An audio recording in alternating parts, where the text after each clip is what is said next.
갑자기 등장한 민주련의 친모 김용희. 민태창은 민주련이 친모의 정체를 알게 될까봐 불안에 떨고 있습니다. 민태창이 김용희의 존재를 감추기엔 김용희를 아는 사람은 너무나 많습니다. 문정희는 민주련이 대문 밖에 버려진 불쌍한 업둥이라고만 알고 살아왔고, 민태창이 밖에서 다른 여자 사이에서 낳은 딸인 줄은 모르고 있다는 설정입니다.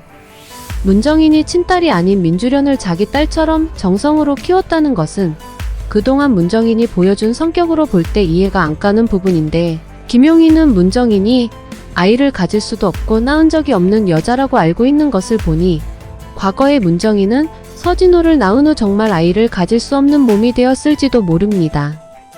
그래서 집 밖에 버려진 민주련에 대해 애틋한 마음을 느끼게 되었고, 민태창은 문정인이 아기를 낳을 수 없다는 점을 이용해서 민주련을 키우게 만들었을 것입니다. 물론 문정인은 민태창에게 적당한 이유를 대서 불임이라고 말하였고, 현재까지도 서진호를 낳았다는 것을 비밀로 하고 있으니 민태창은 문정인이 서진호에게 특별한 감정을 느끼며 잘해주는 것에 대해 모성애라고는 의심하지 않고 있습니다. 문정인은 서진호와 유전자 검사를 2번을 했었는데, 한 번은 가정부 아줌마가 서진호가 쓰던 빗으로 잠깐 머리를 빗는 바람에 유전자 검사 결과가 불일치로 나왔고, 2번째는 문정인이 직접 서진호의 칫솔을 챙겨서 검사를 해서 일치라는 결과를 알게 되었습니다. 서진호가 아들이란 것을 안 문정인은 민주련과 서진호의 결혼을 반대하기 시작했고, 민주련은 문정인이 서진호에 대해 느끼는 감정에 대해 의문을 품었습니다. 문정인이 정말 민주련의 행복을 위한다면 민태창과 이혼을 하고 민주련과 서진호의 결혼을 밀어주는 것이 맞을 것 같은데, 친딸이 아닌 민주련이 서진호와 결혼하는 것을 싫어하는 것을 보니 문정인은 서진호를 아들 이상의 감정을 느낀 것이 분명하죠. 1화를 보면 민주련은 문정인을 엄마라고 부르고 있고, 친엄마 김용희의 정체를 아직도 모르고 있습니다. 그러니 1화가 마지막 회가 아닌 것이 또 한 번 증명이 되는 것이고, 민주련이 서진호를 정우진이라고 부르는 것도 서진호가 오빠라는 것을 모르고 있다는 것이죠. 서진호가 문정인이 낳은 아들이란 것을 알면 민주련은 서진호와 결혼할 수 없다는 절망감에 빠질 테지만, 민주련이 문정인의 친딸이 아니니 호적 정리만 잘하면 서진호와 결혼할 수 있는 방법은 있습니다. 그렇지만 문정인은 서진호에 대한 소유욕을 버리지 못해서 민주련이 서진호를 사랑하는 것을 두고 볼 수 없습니다.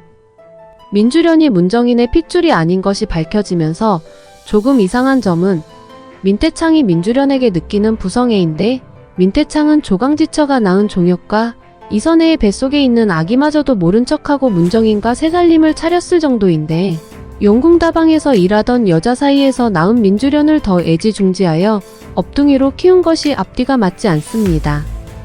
용궁다방 김용희는 민태창과 잠시 연애를 하긴 했지만, 김용희의 절도 사건을 민태창이 눈 감아주는 조건으로 만난 가벼운 관계였는데, 김용희의 딸을 지금까지 애틋하게 키우고 김용희의 정체를 민주련이 알까봐 가슴 졸이는 모습이 민태창답지 않다는 것이죠. 김용희가 민주련의 친엄마라는 것은 이선혜도 알고 있고 백설아의 이모인 최미선도 알고 있습니다. 민태창이 조강지처를 버리고 사랑의 순정파가 아니라는 것을 누구보다도 잘 아는 문정인인데, 민태창이 밖에서 다른 여자와 만나 아이가 생겼을 가능성을 전혀 예측하지 못하였다는 듯이 김용희의 등장에 놀라고 있고, 문정인도 민태창도 민주련이 그 사실을 알지 못하게 막느라 애를 쓰고 있습니다. 김용희는 폐암 사기를 진단받고 병원 치료비를 구할 데가 없어서 민태창에게 1억을 뜯으려고 찾아온 것인데, 민태창은 김용희가 나타나면 기절을 시켜서라도 민주련과 만나지 못하게 해야 한다면서 김용희가 아픈 것에는 관심이 없고 믿지도 않아서 돈을 주는 것도 피하고 있는 사람입니다. 김용희의 말대로 입막음을 제대로 하려면 얼마 살지도 못할 사람에게 돈을 쥐어보내면 그만인데, 민태창은 그 돈조차도 아깝다고 생각하고 있는 중이죠. 김용희는 돈을 구할 수가 없자 결국 김선혜를 찾아가서 2천만 원을 얻을 수 있었는데, 이선혜는 민태창이 과거에 문정인과 김용희를 동시에 만났다는 걸 이미 알고 있었습니다. 김용희를 갑자기 드라마에 투입을 시킨 것은 문정인이 서진호를 낳은 것을 드러내기 위해서인데, 김용희는 문정인이 불임이라고 알고 있으니 탑스타 서진호와 민주련이 결혼하는 것에 아무런 방해물이 없다고 여기고 있고, 문정인은 친아들 서진호와 법적인 딸 민주련의 결혼을 반대하면서 김용희나 민태창과 의견 충돌이 일어나는 것이죠. 1화로 다시 돌아가 보면 김용희는 보이지 않는데 폐암이 악화돼서 정말 죽었거나 민태창에 의해 살해당했을 가능성이 있습니다.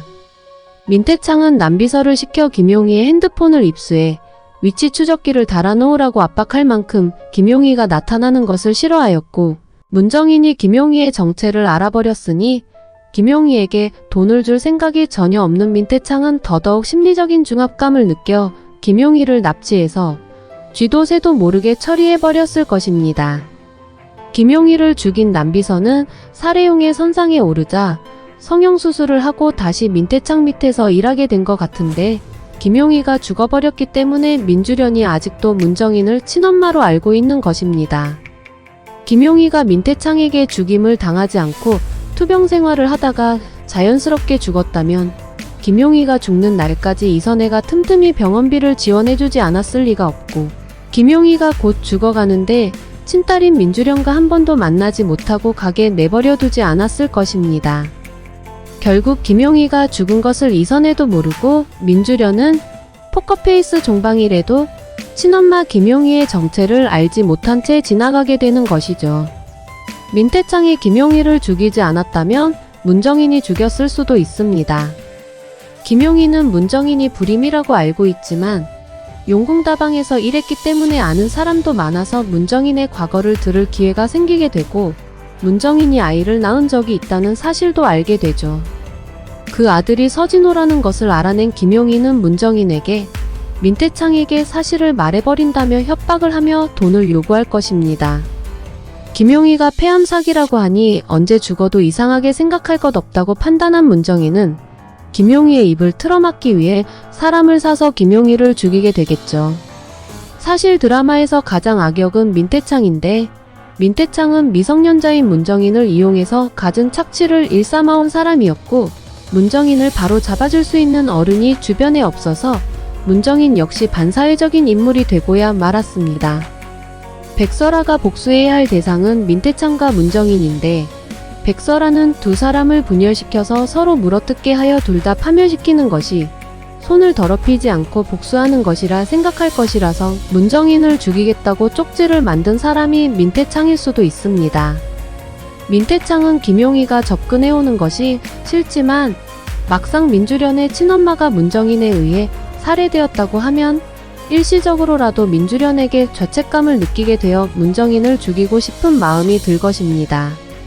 갑자기 등장한 김용희에게 초점이 맞춰진 전개가 계속 이어지는 것을 보니 김용희가 아무 말 없이 조용히 사라질 것 같지는 않고 큰 사고를 겪을 것 같습니다.